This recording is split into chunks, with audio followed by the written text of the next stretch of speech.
David Allingham. So what strength in depth this field possesses, and they're all ready to go. This is a hefty 30 laps round the 1.266 laps mile circuit here at Knockhill.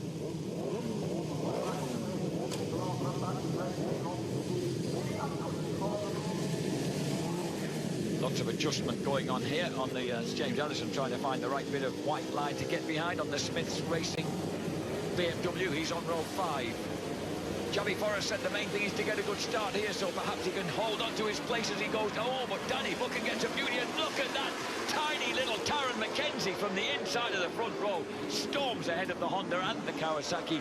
They're almost in order of build, aren't they? Taron, Javi, and the 6'2" Essex boy, Danny Buchan. Yeah, but did you see how everybody, especially Javi Forrest, swerved across to get to that drying line? And the drying line is because where the bike's coming over the start and finish, not from the grid. So you've got to cut into that dry line that's about 6 foot wide straight away, even to get the traction up the line. So a dashing start then. McKenzie, Forrest, Buchan, Christian Idden 4th. Jason O'Halloran has made a storming start. Ben Curry's 7th ahead of Tommy Bridewell and Bradley Ray. If you look downfield, Josh Brooks in 14th place. Glenn Irwin has progressed to 17th straight away. Yeah, big problems for anybody who doesn't make a start, because to get past anybody, they're going to have to go off that dry line and get onto the wet. Not a lot of grip out there, so you really struggle if you don't make a start in conditions like this. A pretty good start as well by Scott Redding. Yeah. I know he's only 12th, but that's 4 places better than he was on the grid. And here's little Taron McKenzie. He's seen his older brother win earlier in the day, and now he's having a crack at it himself with the McCams Yamaha. Yeah, they're still staying off the curbs. The second part of that chicane, you would normally take in a little bit of curb on the right hand as well as the left, but it's staying away from that. It's still going to be wet, and you've got to be just careful in these conditions, Jack. So obviously slick tyres were very much became order of the day very late on. Yeah, it was a bit messy on the grid. I felt like I had to be keeping out of people's way. This is Bridewell. Oh. Oh dear, what's going on, boys? Sorting themselves out in no uncertain terms, trying to find those dry patches on the way to the hairpin. Yeah, that was Ben Curry going wide there. Ben's got a rear wet on, and that's why. Oh. Yeah. Really? Yep, that's what we've been told. And look at Scott. Look, he can't turn that. That's Ben Curry. Yeah, there's no way he can get that thing turned or do anything really. Slicks are the way. So he slips down behind. Yeah, see, do you see when it turned out, when it changed direction there, the thing just let go. Just because the rubber's soft, the track's dry, you're not going to go anywhere near as quick on a wet in conditions when they're really on a dry track, Jack. And as they snarl round Taylor's hairpin and storm up the hill, it's Taron McKenzie once again in the lead. He's the only man that he's done a 49.1 on that lap. Just a whisker quicker was Danny Buchan in 3rd place, hounding the red and white Honda of Javi Forrest in 2nd. Christian Idden on the red helmet in 4th place, in the red helmet on the Tyco BMW. There he is in 4th place. Behind him you've got Jason O'Halloran and Andy Irwin. Andy Irwin, Shane Byrne having a quiet word with him before. I said, what did he say to you? He said, be patient. I said, mate, I've never known you to be patient. If you're patient today, it'll be the first time ever. Be patient. Difficult to be patient sometimes when you can see people getting away. But, I mean, conditions at the minute under the bikes, the racing line, right, it's pretty much dry the whole way around, Jack. Yeah. Tommy Bridewell's moved into 7th. Bradley Ray is 8th. Luke Stapleford behind him in 9th, despite a good starting position. And then it's Redding already through to 10th ahead of Mossy, Ellison and Hickman. Josh Brooks in 14th place. Here they are dropping down the hill. Scott Redding leading the next wave of riders, now up to 9th place ahead of Luke Mossy. So Redding making big strides. His teammate not so big. This is the bunch dropping downhill further back. That's Allingham, Truelove. Yeah, Forrest made a mistake somewhere. Javi Forrest has made a mistake, dropped to 3rd and dropped a fair bit of time, actually. There's Andy Irwin on the back wheel of O'Halloran. Being patient. Yeah, there he is, look, patient lad. Yeah, Shake is nodding behind us, doing just what he's been asked of. Again, smoothly through the hairpin, and they are very close. There's quite a broad dry line now, and look at that lap. 49.0, 48.5 there, 3/10 gained by Danny Buchan on race leader. That was a mistake. That's Forrest's mistake. Yeah, I knew that. Got wide, got onto the wetter part of the track, and the damper part of the track, couldn't accelerate. Yeah, no chance. That's a beautiful shot of them diving downhill. This is the 6th lap of 30 then, with Darren McKenzie less than half a second. Oh, it's much less than half a second now.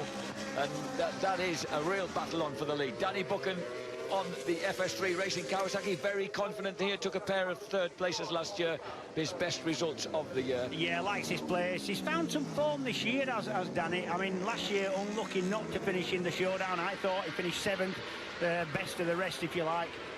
But Danny's riding really well. I mean, and we've all known he's had this potential for 3 or 4 years now. So the double national super stock 1000 champion then hounding the former British super sport champion Taryn McKenzie. There's Taz. Yeah, you can see, if you get a chance, just look at the riders. They get into some of the corners, you can get in, and then the head turns and they look to the inside of the corner. They're looking. The one thing you notice when you're teaching somebody or riding on track with somebody who's inexperienced is they look right in front of the bike, where people with more experience tend to look further ahead and almost around the corner. They need to know where they're going to be in a few seconds, not the next millisecond. I try to make that work when I'm driving my car, James, but it doesn't seem to. It's very hard to look far ahead. Yeah, when you're short-sighted, it is, yeah. Battles developing here, obviously, for the lead, also between Forrest and Idden for 2nd place. Fastest lap of the race there, Danny Buchan, 48.469. There's Tommy Bridewell, the championship leader, and a very encouraging outing for that man in blue, Brad Ray, of Bill Base Suzuki, looking so much more like the Brad Ray of 2018 here at Knockhill. Yeah, really strong last year, beginning of last year. Lost a little bit of form towards the end, had a couple of crashes. Generally, he crashes, it's the front end, and lost a load of confidence, and we felt really sorry for him this year. Here comes Danny Buchan off the dry line, has a little bit of a go. It's so easy to make an attempt at a pass and make a mess of it, and the consequences can be really quite severe in conditions like this, especially if you're venturing away from that driving line. He knows he's got to have done something before the drive up the hill, because tiny little Taryn just whistles away from him on the drive up the hill. Saying that, Taryn's got a lovely line out of that air, but it's really smooth, so that's helping him a little bit as well. It's not just all the bike. I would have thought the Kawasaki's going to be every bit as quick as the Yamaha, especially. And we got this lovely sequence of twos, these two battling for the lead, and then it's Forrest versus Idden for 3rd place. There you go. And then for 5th place, it's that's not going to be. That's on the overrun. That's going to be a valve, or it's going to be, I don't know. That normally, if it starts smoking heavily under power, that's normally a piston or a bottom end problem. That normally a top end problem is signified by oil popping out the exhaust on the overrun when the throttle's shut. So that's McCann's Yamaha. Buchan a bit wide. You see how Buchan, he got a little bit wide onto the damp bit and just had to roll it. There's nothing else you can do. So Danny working hard then to stay with Taryn McKenzie. He set the fastest lap, only by 400th of a second. That's touching the white line and paying the consequences. Yeah. This, you have to dance around here so accurately, James. Danny! Wow! And that's the problem. Danny had to stay close. He had to stay close to him. He kept his wheels as he leant the bike left on the dry bit of track. So there's only just that bit of room. It's exactly what I've been talking about. And as they lift their front wheels over the brow of the hill, then this is a great battle between little and large here, with Taryn McKenzie just having the Here we go, as it turned left. Yeah, that was, I mean, to be fair, Taryn was a little bit wide, but he was in front. You know, he's no, that's not his fault. That's just, no, that is scary stuff, is that. It's a fast corner, is that. Nigel Snook living every moment there on the pit wall. And I think it looks like Sean Winfield is the first man who might be lapped here on the 11th lap of 30. Will he try it again? Because you've got to set it up from way back there. Looks like he might be having a little bit of a look. Oh, he's squeezing through his stand. Can he get it stopped? He's nicked the dry line, and he has got it stopped. Good lad. Danny Buchan then takes the lead. Could he be headed for becoming the first man of this group, the 2019 class of British Superbike, shaking their heads over the top of the hill? Yeah, a little bit unstable there was the Yamaha of Taz McKenzie. What you've got to watch there is, even when it's got through that and gone stable again, he's probably knocked the brake pads back a little bit on the front end. When them forks flex, you get a bit of what's called pad knockback. You've got to give it a pump on the lever before you expect the lever to be in the proper place. So get yourself in a bother there sometimes. Number 83, Danny Buchan, looking impressively smooth. Oh, Irwin. Andrew Irwin's gone down. He was running in that. He'd just taken 5th place from Jason O'Halloran. And what a shame. He's dropped the Honda. So the youngest of the 3 Irwin brothers then trudges away back to the garages. And here's Scott Redding. Here's Scott Redding making a move. Whoa, a big move on Bradley Ray. So that was Redding moving into 8th place. And ahead of him, he can see the number 46. Watch Halloran's bike. That's on the overrun. That's oil getting into the cylinder from the top end of the bike. So valves, valve seats, valve guides. And he's gone now. That's blown. I reckon he's dropped a valve. That's what I think. And that's been going for some time. That's a top end problem. And that's his... Oh, is that Mackenzie? That's Mackenzie. Taron Mackenzie, the 2 McCams Yamahas have met a fate on the same lap on the 13th of 30. Mackenzie's gone down. O'Halloran's broken down. Desperate for Mackenzie and the McCams Yamaha. And dismay there in the McCams garage all round. Dismay for the Mackenzie family, Taylor and Dan Neil. Let's have a look. Here he comes. He's back in front. Oh, ouch. Thankfully, he didn't get caught by the bike. He touched the curb. He was on the curb, wasn't he, James? Yeah. Oh, yeah. Mistake by Tony. He's taken a bang there, bless him. So that's Buchan, Forrest, Iden is now the... And would you believe it? Bridewell and Redding are now 4th and 5th. Yeah. Well, that's what Shane Burns says. These conditions, you've got to be patient. There's always going to be a fair attrition rate when it's like this. Bradley Ray in 6th, Luke Mossey, Josh Brooks up to 8th place, Luke Stapleford 9th, Glenn Irwin is now in 10th place. Now, I mean, both riders out from the camps, but I'm surprised that, he knew something was wrong because of how the engine was performing, because he never looked back. He never saw the smoke and pulled in. The unusual thing is that the bike kept going, so whatever it is, and if it had dropped a valve, I mean, you just couldn't keep going. The engine would be destroying itself. So now there's a 2-second advantage for Danny Buchan on the FS3 Racing Kawasaki. There's the pursuers in red, with the yellow and stripe on his helmet. There is 2nd place Javi Forrest. Then the red helmet, Tyco BMW's Christian Iden. But we're only just on the half-distance lap here, and this battle is carrying them closer. The Ducatis of Tommy Bridewell for Oxford Racing and BY's Ducati, and last year's MotoGP rider with Aprilia, Scott Redding. Right behind him, that beautiful blue build-based Suzuki of Bradley Ray, and behind him, you've got Luke Mossey on the OMG Suzuki. Yeah, mega chap for scrap for the championship. There's something on the start and finishing on. I think somebody's dropped some signal numbers, not the actual big board itself, but the numbers that go within that body. Here comes Redding up the inside. Great move. Has he shoved him wide? No, he hasn't. Lovely move from Redding out on Bridewell. Great move. You can see the back marker coming up and just needs a go at him first. Good move from Redding. He's having a good run. He's Redding here. First time at Knockhill. He's done 1 practice day. That's it. And now looking really strong. He's through into 6th. He's through into 4th place. I beg his pardon. Yeah. So ahead of him then, a potential podium position. Let's check out a few lap times at the end of this lap. Danny Buchan will cross the line. There he is. And that was the fastest lap of the race. Buchan 48.229. And then Javi Forrest does a 49.5 against a 49.1 and a 48.7 for the pursuing Scott Redding. So these guys, at the moment, just not quite tramping quick enough, I reckon, to keep out of the clutches of the BY's Ducati, which is trailing them by 3.7 seconds. I think you're right. There's about a second a lap in it now. Redding's going quicker than the 2 riders we're looking at now, Forrest and Iden.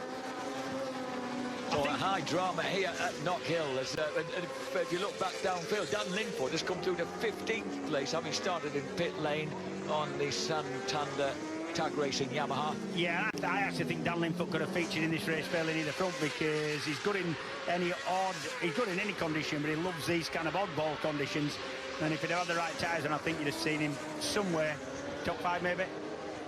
And on that lap again, there was another about 0.4 of a second that Scott Redding took out of these two who were battling for 2nd place, with Xavi Forrest still holding the advantage over Derbyshire's Christian Iden.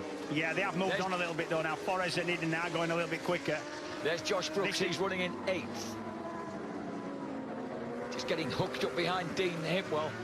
Oh, yeah, no, it's one line. I mean, it's one line in dry conditions, but when you've got a dry line you can't really run off, it is really one line down that first bit of the track. And behind him, the battle is on between Luke Stapleton and Glenn Irwin's reaching the top 10 and riding with a good deal more spirit than we've seen. You know, actually seen him. We haven't seen him that much on screen during this year. No, but Glenn Irwin there, the third of those riders on the Quattro Plant JG Speedfit Kawasaki. So the exuberant Ulsterman there running in 10th place has a bit of a moment as he comes out of the hairpin and completes his 18th lap. On to lap 19 of 30. Brooks's lap on that lap was a 50.3. Stapleford was a 49.8. Fastest man on track that last lap was Redding, no question of that. A couple of tenths quicker than even your leaders are going. So there's Danny Buchan then hits the hairpin. He'll be completing lap 19 as he climbs the hill from Taylor's hairpin. Yeah, and although his leader's increasing because he's going quicker than Forrest or Hidden, actually Redding is catching everybody slightly. And that was a neat move by Tommy Bridewell. Just managed to get a lap rider. I think that's Dean Harrison, I think. Is it Dean Harrison on the Silicon Engineering bike? Yes, he just momentarily gets sandwiched between the two of them. And Bradley didn't get through past Dino, the senior TT winner on the Isle of Man this year.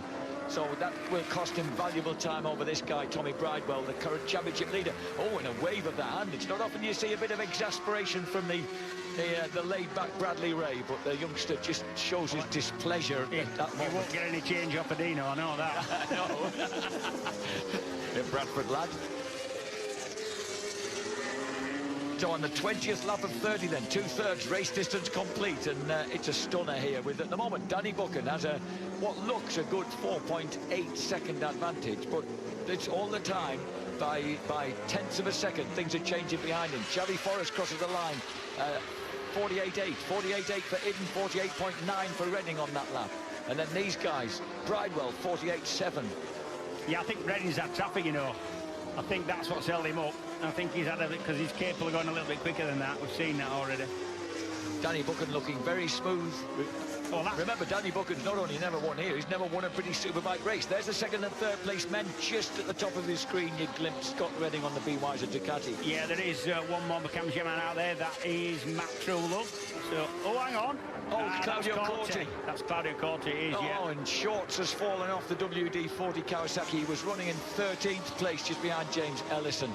So unlucky then for the Italian.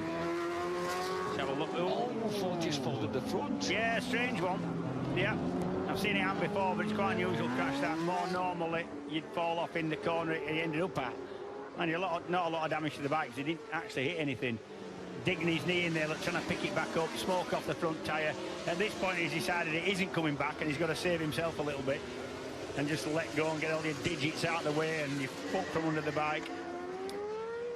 Buchan laps Josh Elliott, the winner at Silverstone at the first round on the OMG Suzuki. And at the moment, Elliott...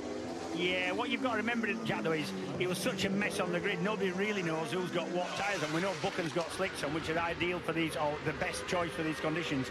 But Elliott may well have an intermediate front. Elliott's actually running in 15th place, so he's got the final point at the moment ahead of that man, Matt Truelove. And then this is the battle for second, and just going over the hilltop, you could see Scott Redding. 48.5 for Scott Redding. He took half a second out of Christian Iden on that one lap. Yeah. So Iden there on the Tyco BMW will possibly have some company fairly soon, although the laps are ticking away. 2.5 seconds in 7 laps, yeah. It's possible. It's doable, yeah. He needs half a second a lap is what he needs. And that's just about what he's doing.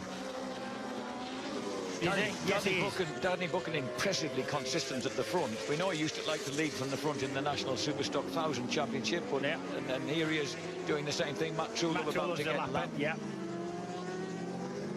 Not in a bad season, Matt. He's got Stuart Easton in his corner this weekend. This is his first season in Superbike. Lincolnshire lad.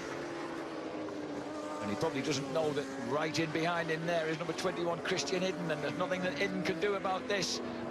If he's lucky, he can just get through. There you go. There's just a little bit of space there. You've just got to be careful that because you're going quite tight, if you run through with the same speed, it'll probably push you wide. Not a problem normally, but when it's wet, there is. That's made a big difference in the battle with Redding. Yeah. It has made a big difference because that's given Redding real... Redding's got a few extra yards now. Yeah, and actually, Matt Truelove knows that Redding's there now. So as they come howling up towards the hairpin then, oh, and here comes Redding. Redding wastes no time at all and is in the perfect place to leap past True Love and gain even more ground on the second and third place men. Matt Truelove now is alert to looking over his shoulder, see if there's anyone else coming, and he'll find that Tommy Bridewell and Brad Ray are next up the hill. Claudio Corte had an intermediate front, and that is definitely a factor in the way he crashed there. So Scott Redding on that lap did a 48.3 against 49.1 for the man in front there. Tygo BMW's Christian Hidden really lost time getting hooked up behind True Love, and this is getting tense now. 25th lap at 30. Yeah, the reason Ben Curry would have had full wets on is because he can't ride the bike with slicks anyway, because if his foot, he says, so uncomfortable, he wouldn't even ride if it was dry. So he was just hoping it were going to come onto rain. Nothing else he could do, really. So not really a bad tyre choice for him, that, because he didn't have much option. That's Allingham getting lapped. But Allingham's running in 14th place. Yeah. Oh, yeah, it's worth keeping going. Ride. So the EHA Racing Yamaha gets overtaken by this man, Danny Buchan. At the moment, Javi Forrest with about 0.4 of a second advantage over Christian Hidden for second place. Hidden really did suffer in that lap rider incident, and that means that he's in danger of losing that hard-fought third place. Yeah, Buchan's really confident now. He's using a bit of curved where he wasn't early on in the race. Second, third and fourth nailed together now, and in the background, big battle between Bridewell and Ray, which means, of course, important points for Tommy Bridewell with Scott Redding moving ahead of him. Exactly, yeah, this is championship stuff, this now. Fastest lap of the race, Scott Redding. And look at Redding on the brakes into the... this has never been regarded as a particularly Ducati track, but he looks mighty round here. And there is Honda number 6, Tygo BMW 21, B. Weiser Ducati number 45 over the brow of the hill now onto their 27th lap. Yeah, and it's not like Forrest and Hidden are actually mucking about. They've responded to Redding sneaking up on them, but there's pretty much nothing they can do. He's got the pace of Redding now. And Redding would be on pole position ahead of Buchan and Taron McKenzie for race 2. Tommy Bridewell, Bradley Ray and Josh Brooks, even though Brooks is down in 8th place, would be the men on row 2. Redding ain't going to waste much time getting past either, because he doesn't have much time. He's got 3 laps left at the end of this one. The Tyco BMW absolutely stepped out on a full power going through his, but it still loses a bit of ground to the Ducati. Now storming up the hill, 3 laps to go. Javi Forrest off pole position, still has that second place. 7.3 seconds remains the gap to Buchan. Yeah, and Hidden knows that Redding's there now. He'll be looking at his signal board, and he'll be keen to get past Forrest if there's any way past, or if he can make a bit of a way past. Hey, Redding! That's exactly the same move. It's not unusual to see a move there, but it's unusual to see a move that's so clean and so decisive. Brilliant. So as he now storms up towards Javi Forrest. Watch this, he knows he's going to do it, sets it up, runs it around the outside a little bit, gets it stopped, and there's no point at which your bike is straight up and down and you can get any efficient braking done with the front end. It's always either leaned over left or tipping into the right. He's definitely gone up Forrest as well here. He's definitely going to be on for second, is Redding. His speed of approach into the hairpin is breathtaking, isn't it? As they storm up the hill and shaking the head of the Ducati. Now up to a rostrum finish, which of course means podium points when it comes to the showdown. Javi Forrest running in second place, has had a brilliant race. There he goes, same move again. Forrest can do nothing about that. Nothing. Forrest cuts to the inside. You see, immediately thought that Redding might... A rider that overtakes you like that, you think he's going wide, I'll cut up the inside. But no, just has good speed out the corner as well, does Redding. And Christian Hidden is right there with the Honda now. This is it. Neat and tidy, and you'd expect to lose time coming out, but not so. So Redding now in second place. We're on the 29th lap of 30. British Superbike, first race action from Knockhill, the home of Scottish motorsport. Thankfully in fairly dry conditions as we storm up the hill. It could be that Danny Buchan is headed for his first ever British Superbike victory, and what style he's done it in. He's absolutely wrenched this race from the grasp of Taron McKenzie and made it his own. 7 seconds lead. He could pretty much push it in from anywhere around the Knockhill circuit in 7 seconds. This is a great result for the FS3 Racing Kawasaki squad. Danny could carry it back from there in about 7 seconds.